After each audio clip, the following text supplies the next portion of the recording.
Time now to talk business and finance. Let's check the markets and see how they finished on a wild week.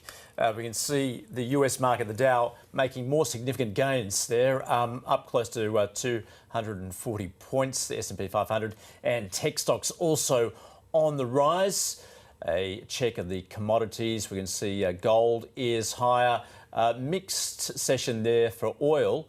And as far as currencies are concerned, the Aussie, let's just take a look at that, see what it's buying. It'll buy you 70.45 US cents. Will tell us more about this wild week on the markets. We're joined by Martin North, Principal of Digital Finance Analytics. Martin, great to talk to you this morning.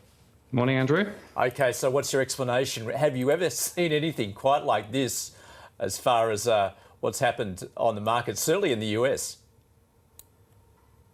And there's a whole bunch of reasons. You can think about short-term reasons, though, things like the shutdown in the US.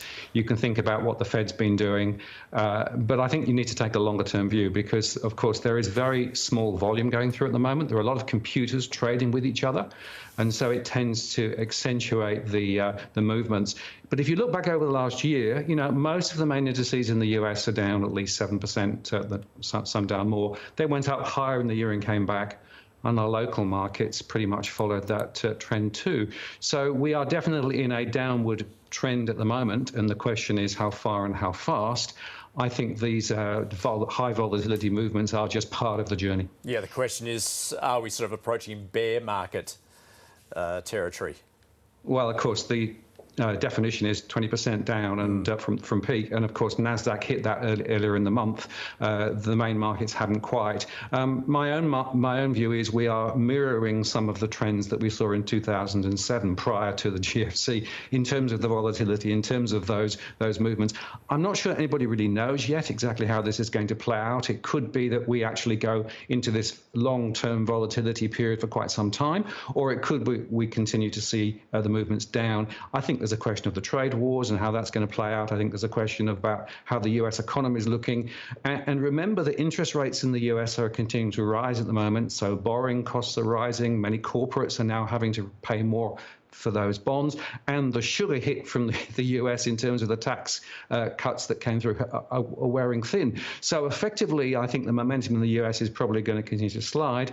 And of course, that's going to reflect into our local markets here too as well. You certainly mentioned there the effects of the shutdown and that's having. What about those comments from Donald Trump in regards to the Federal Reserve? He was obviously quite critical. Then he moved to reassure people that the chairman would retain his job. Yeah, well, it's an interesting question. Of course, the Fed is meant to be independent and is meant to be steering the economy based on, control of inflation and those sorts of things, and should have no undue political influence. And the fact of the matter is that they've actually stuck ruggedly to their course of lifting interest rates from their ultra-low emergency levels to something which is more sustainable and provides a little bit more of a buffer should we hit, turbulent times ahead in the US. So, yeah, that's definitely been, there was even talk at one stage of the Fed chair basically being fired, which is remarkable.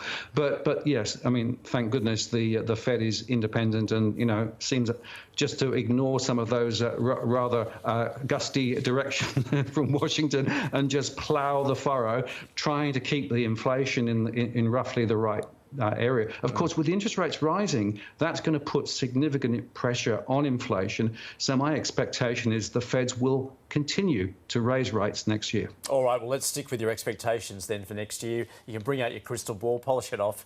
I know it's always difficult to make these predictions, but just as far as the world economy is concerned, how do you see growth there? Bearing in mind the trade war that really has no end game at this point. Yeah, there's no doubt in my mind that we're going to see continued volatility. And, the trade war thing has a long way to play out. Although, interestingly, China is still selling a lot of stuff into the US. and consumers in the US are still spending big, and 2/3 of the US economy is actually built off consumer expenditure. So that's all there. But look, I think we're going to see more instability. I think we're going to see higher funding costs for the banking system. If you look at the banking indexes, they're way down compared with the general markets. Most people are saying the banks have had their run and are probably going to be, less good. We're going to see issues in Europe with regard to Brexit as well. So there are a lot of international cross currents that will actually, I think, continue to bear down on the market. So my expectation is that next year will be as equally wobbly and uncomfortable. And of course, the global growth that we had for a period of time all going in the same direction is now going the other way, and we're looking at China as well, perhaps coming off too. So I think that growth is going to be weaker. I think we're going to have continued political instability and economic instability. So another troublesome year, I suspect. And is that much the same in Australia, I think, bearing in mind we have a federal election, we've had political instability here at the same time?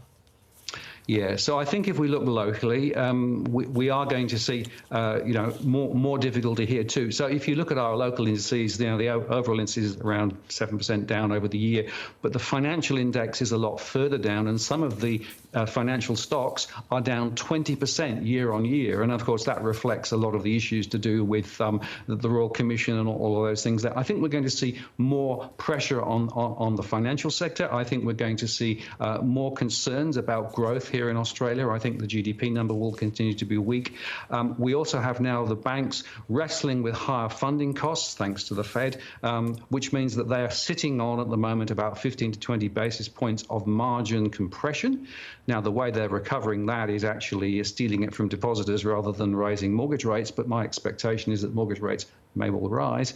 And of course, the RBA has said very recently that if the worst comes and we actually do get a bit of a downturn, they are prepared to go into QE mode. In other words, stoking the economy and keeping the momentum going. My concern about that is that's going to create yet more debt. And we've got very, very high debt here in Australia. Households are under severe pressure because of that debt. And the long-term consequences of maintaining that high debt profile, in my mind, is actually of a major concern strategically. We also have an election, so I wouldn't be surprised to see some unnatural acts from the government to try and sustain home prices, because of course the home price falls have been quite strong, particularly in Sydney and Melbourne. So I think we're going to see a little more uncertainty, and frankly, buckle in. I think 2019 will be quite a bumpy year. Martin North, great to talk to you. Good to talk to you. Thanks.